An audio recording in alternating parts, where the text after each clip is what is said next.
Me había olvidado de grabar. Entonces, ¿por qué es tan importante, ¿sí? El origen de la agricultura, ¿sí? Entonces, ¿qué pasa? Para muchos etnobotánicos y etnobotánicas ha sido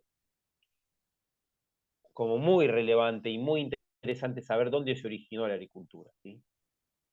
Y durante mucho tiempo se creyó, y hay gente que todavía cree, que la agricultura se originó en un único lugar. Pero se sabe, y la experiencia y los registros fósiles, todo muestran que la agricultura no se originó en un único punto del globo, sino que se originaron en diferentes culturas y para peor, o para colmo, o para algo que no, o sea, en realidad no es colmo ni peor, sino que responde al inconsciente colectivo y a un montón de teorías que tienen que ver con eso mismo, de que una vez que surge una tecnología, ya sea biológica o social en el planeta, eso da la posibilidad de que vuelva a surgir espontáneamente más rápido en otra parte del globo. Eso tiene que ver con el inconsciente colectivo. Pasó que la agricultura lo mismo, sino que empezó la agricultura a, ¿sí?, a aparecer en el mundo a la misma época en diferentes regiones. Entonces, es importante, ¿sí?, porque hay una regularidad, ¿sí?, geográfica e histórica que se da en esta relación hombre-planta en el sentido de intensificar la manipulación genética a partir del establecimiento de un sistema de producción, es decir, la agricultura. O sea, la aparición de esta regularidad, ¿sí?, de esta relación planta-hombre es muy, ¿sí?, eh, peculiar porque aparecen casi al mismo tiempo en diferentes regiones del mundo y se da, ¿sí?, que hay esta manipulación genética, pero no en el laboratorio, sino manipulación genética, me refiero a la selección cultural, ¿sí?, de diferentes especies para, en algunos casos, llegar a la domesticación, en otros casos a la semidomesticación, y en otros casos a cultivar plantas silvestres, simplemente a una agricultura llamada, como la que dijimos hace un rato, incipiente, ¿sí? ¿Me hago entender, gente? Sí, sí. Sí, sí, Sí. sí. Perfecto. Entonces, cuando se data o cuando se cree, y esto hay un consenso internacional, sí, y se cree que hace unos 10.000 años, a los inicios del Holoceno, es cuando arranca la agricultura en toda la humanidad, ¿sí? Eh, esto se cree, sí, más, menos años, pero es 9.000 años, 11.000 años, 10.000, alrededor de eso es donde la agricultura va a nacer. Los registros más antiguos, que son estos de 10.000 años, son de Laos de Rif, ¿sí?, en lo que es la planicie de allá, de cerca de Etiopía, esa región, ¿sí?, en África, donde se han encontrado los primeros trigos domesticados, ¿sí?, de 10.000 años, 11.000 años más o menos.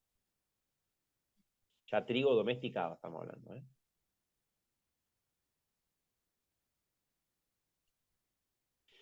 Entonces, hay diferentes posturas, ¿sí?, y diferentes conceptos de acuerdo a los autores, ¿sí? Entonces, ¿dónde se pudo haber originado la agricultura? Y eso va a depender de cómo el enfoque que le demos, ¿sí? Según el centro de origen de una especie, que es el lugar geográfico donde se originó cualquier entidad biológica, y donde se dio la especiación, ¿sí? Según el centro de domesticación u origen de las plantas cultivadas, que es el lugar donde se domestica la planta, puede haber transdomesticación, ¿sí?, que la domesticación pueda venir, ¿sí?, también eh, de otra cultura, ¿sí? Centro de dispersión primario, que es la zona que ocupa luego de su primera expansión, incluye necesariamente el centro de origen, ¿sí?, de esa especie. El centro de dispersión secundario, que es cuando sufre segunda expansión conquistando nuevos hábitats esa especie. Y el centro de diversificación, diversidad o variación, que es la zona geográfica donde una entidad biológica presenta mayor variabilidad taxonómica, ¿sí? Todos estos conceptos que son de la fitogeografía son tenidos en cuenta para ver dónde posiblemente pudo haber una domesticación, ¿sí?, o un origen de la agricultura. Y generalmente coinciden que estos puntos que tienen que ver con la fitogeografía, o sea, con la entidad, con la planta en sí, coincide con los puntos de donde la planta se fue domesticando o donde hubo un tipo de agricultura. Claro, porque la humanidad llegó a esos lugares, ya sea erráticamente o porque las vieron, claro, porque había mucha diversidad, porque había, sí, una planta ya, sí, que se estaba dispersando ahí o que había una especie típica con, no sé, con el tomate o algo así, bueno, la encontraron ahí y ya se quedaron ahí, se establecieron cerca, o la iban a buscar siempre, ya sabían que crecía por ahí. Entonces, claro, es obvio que se vaya domesticando o se vaya cultivando en esos lugares donde la planta misma se originó, ¿sí? Donde se originó esa especie, ¿sí? O la región por donde se originaba. ¿Me hago entender, gente? Sí, sí, profe, sí. Sí. Entonces, ¿qué pasa? También esta respuesta a dónde también se originó puede ser que sea un origen monotópico o un origen politópico, ¿sí? Topos es como lugar, ¿sí? Politopos, muchos lugares, o monotópico, ¿sí? Que sea que el origen, ¿sí? De esa agricultura sea un único lugar, ¿sí? O el origen de esa planta sea un único lugar y bueno, eh, y ahí mismo se haya domesticado, o ahí mismo se haya cultivado, o que la planta tenga diferentes tipos de centros de orígenes, ¿sí? Y que se haya domesticado simultáneamente en diferentes partes del globo, o diferentes partes de una región, ¿sí? Como pasa con los tomates o como pasa con las papas, ¿sí? Las papas se domesticaron en dos lugares diferentes, en Chiloé, en Chile, y en el norte de Perú, ¿sí? Pero porque tiene una distribución, ¿sí? Disyunta las papas, ¿sí?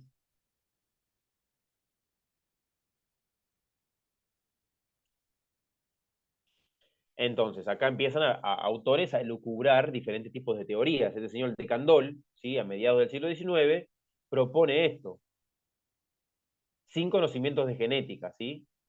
Usando datos botánicos, lingüísticos, históricos y arqueológicos, y relevando 247 especies cultivadas, 199 de Viejo Mundo, o sea, de Europa, y 45 de Nuevo Mundo, y 3 cultivadas en ambos lugares. Él describe centros de origen en el sudeste asiático, con Egipto, en China y en América intertropical. Él describe, según estudio eso, sin genética y con datos botánicos, lingüísticos, históricos, y estudiando esas especies, que son 199 de Viejo Mundo, 45 de Nuevo Mundo y 3 cultivadas en ambos lugares, ¿sí? Estos centros de origen. Un centro de origen de agricultura en el sudeste asiático, con Egipto incluido, otro en China y otro en América intertropical. Este autor, en mediados del siglo XIX. Ahora, siguieron investigando, ¿sí? Después este señor Vavilov, que es ruso, que hizo esta investigación cuando estaba en la Unión Soviética, investigando para tratar de hacer mejoramientos para los cultivos de la Unión Soviética, hizo esta investigación y con algunos errores y con algunas cosas, todavía los centros de origen que él mismo, ¿sí? Planteó, se siguen manteniendo algunos, otros no, ¿sí? ¿Y en qué se basó este señor Babiló para hacer esta clasificación de centros de origen? En la correcta identificación botánica, en la identificación de variedades y razas, en función de caracteres heredados genéticamente, ¿sí? En la distribución de la diversidad hereditaria, donde se daba la máxima de variabilidad y concentración de formas, eran los centros de origen de esas formas, y tuvo que agregar centros de diversificación también. Y él llegó a centros primarios de origen y secundarios de diversificación, y en total contabilizó 8 centros según un mapa, ¿sí? Vamos a ver, los cultivos primarios y cultivos secundarios separó, y también habló de las series homólogas de variación. Las series homólogas de variación tienen que ver con individuos de especies pertenecientes a un mismo género. Por ejemplo, las diferentes especies de ajíes. Las diferentes especies de ajíes o las diferentes especies de zapallo tienen una variación homóloga que va a responder a que se van adaptando, adaptándose a diferentes climas, a diferentes lugares, y varían de la misma manera. Entonces van a variando de más gordos a más alargados, de más anchos a más finitos, ¿sí? Y así van variando y cada especie tiene la misma variación, o sea, cada especie del género tiene la misma variación. Y eso responde justamente a una serie que son series homólogas de la variabilidad genética, ¿sí? Y eso tiene que ver con las regularidades geográficas de esa variación, ¿sí? Y dónde se fueron originando. Entonces, según Vavilov, tenemos estos 8 centros, ¿sí? en América Central, en América del Norte, en Centroamérica, en Sudamérica, en la parte de Chiloé, en la parte de África tenemos el norte de África y ahí cerca de Madagascar, la parte de la India, la parte de lo que es el Medio Oriente, el sudeste asiático, esos centros de orígenes que vemos ahí. ¿Sí? Y estas son las series homólogas de variación, como los diferentes tipos de Capsicum annum, Capsicum crutescens, si van variando de la misma forma, van de redondos a alargados, ¿sí? Siempre. Y claro, pertenecen los dos al mismo género, Capsicum, pero las diferentes especies se parecen en cuanto a la variabilidad, ¿sí? Individuos de diferentes especies se parecen en su morfología, ¿sí? Eso tiene que ver con que tienen esas series homólogas de variación, ¿sí?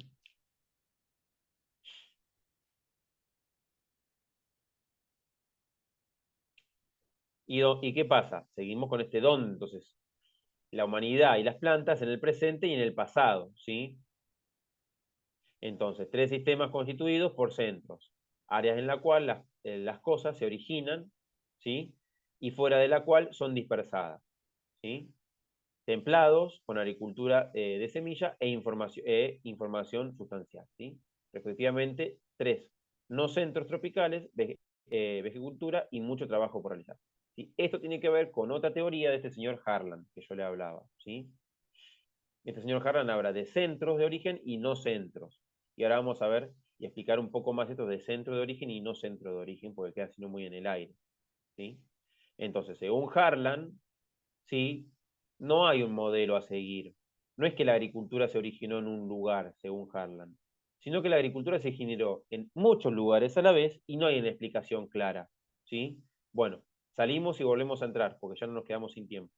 Y seguimos.